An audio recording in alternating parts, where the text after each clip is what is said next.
नाम रखा गया है। कहते हैं कि भगवान ने आज सखाओं से कहा कि आप तुम्हारा काम बस इतना है कि तुम ये पता करो कि ब्रज की गोपियाँ जो माखन बनाती हैं, दही दूध बनाती हैं, वो कहाँ छुपा छुपा कर रखती हैं। बाकी का सारा काम मेरा है। अब यहाँ इस कथा से माखन चोरी की लीला भगवान की शुरू हो, उससे पहले मैं आपको इस माखन चोरी लीला का भाव बताऊं। माखन चोरी की लीला भगवान ने गोपियों के चित्त को चुराने के लिए करी है, क्योंकि गोपियों का मन में भाव आया कि मैं कृष्ण का दर्शन करूं। लेकिन भगवान कहते हैं कि मैं जो दर्शन दूंगा, जो मैं मन में आकर बैठूंगा, तभी मन में आकर बैठ सकता हूं जब जीव का मन शुद्ध होगा। इसलिए माखन को क्या कहा गया है? नवनीत कहा गया है। और नवनीत जैसा जब हमारा मन होगा, माखन कैसा होता है? कोमल होता है। और जो ताज़ा ताज़ा माखन निकलता है वही सुंदर लगता है, वही खाने में स्वाद आता है। इसका अर्थ ये आता है, भगवान कहते हैं कि जब तुम्हारा मन मक्खन की तरह हो जाएगा, नवनीत की तरह हो जाएगा, नया नया कोमल कोमल ताज़ा हो जाएगा, तो फिर उस मन में कुछ शेष नहीं रहेगा। फिर जब कुछ शेष उस मन में रहेगा ही नहीं, तो फिर मैं आकर बैठ जाऊंगा, मैं अवरुद्ध हो जाऊंगा। इसलिए नवनीत का अर्थ है, ये है कि हम अपने मन को जो है, जब अगर हम भगवान की भक्ति करते हैं, भगवान से प्रेम करते हैं, तो हम अपने मन को नए नए कार्यों से, नए नए सत्कार्यों से क्या बनाएं? सुंदर बनाएं।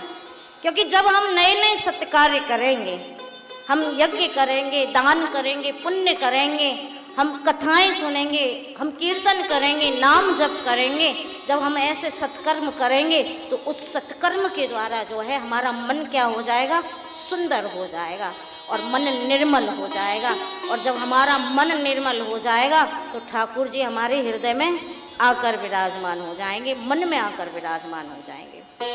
इसलिए गोपियों ने अपने आप को तैयार कर लिया है, दर्शन करती हैं, लेकिन भाव जो है प्रकट हो रखा है। भगवान ने कहा कि गोपियों के भाव को तो मुझे स्वीकार करना पड़ेगा।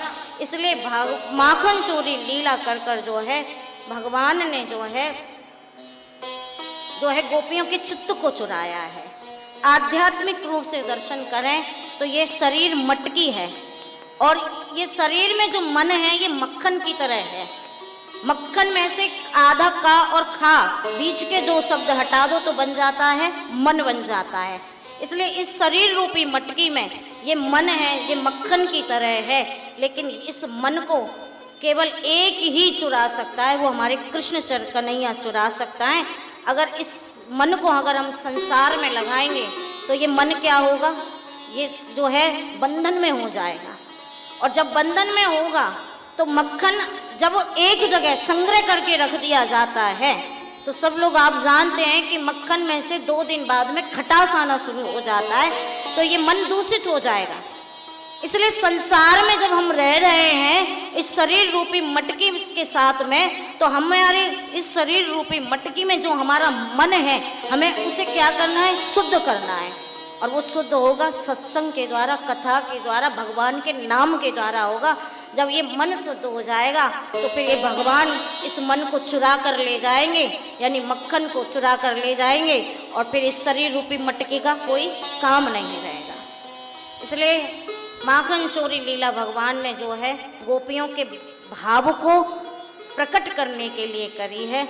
श्री सुखदेव भगवान वर्णन करते हैं कि राजन, अब भगवान जो है एक एक गोपी के घर में चोरी करते हैं और एक एक गोपी के भाव को जो है प्रकट करते हैं।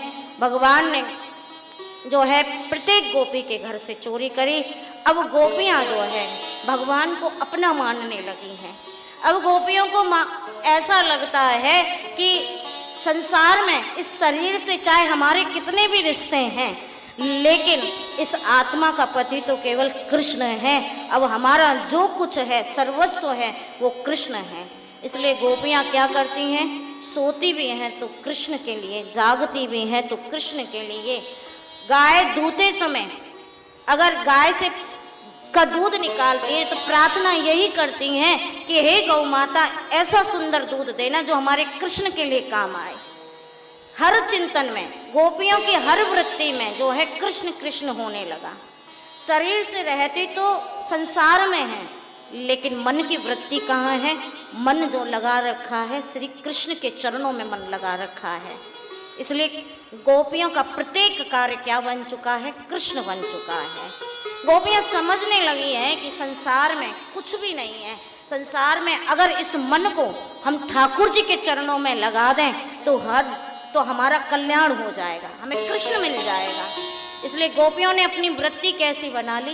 गोपियों ने अपनी वृत्ति जो है ऐसी बनाई कि गोपियां जो हैं जागती हैं तो कृष्ण के लिए, सोती हैं तो कृष्ण के लिए, दही दूती हैं तो कृष्ण के लिए, माखन विलोती हैं तो कृष्ण के लिए। उनके संसार के प्रत्येक कार्य में कृष्ण कृष्ण होने लगा। कहने का अर्थ ये है, जब हम संसार के कर्मों को करते हैं तो उस संसार के कर्मों को करते हुए हमें भगवान का भी नाम स्मरण करते रहना चाहिए। गोपियां ऐसा ही करती थी, शरीर से संसार के धर्म करती थी और मन से जो है कृष्ण का नाम का उच्चारण करती थी। भगवान एक एक गोपी के घर में से जो है माखन चोरी लीला करते हैं। गोपियों के मन में बड़ा भाव उत्पन्न होता है, आनंद आता है, गोपियां तृप्त हो जाती हैं और गोपियों का एक ही भाव होता है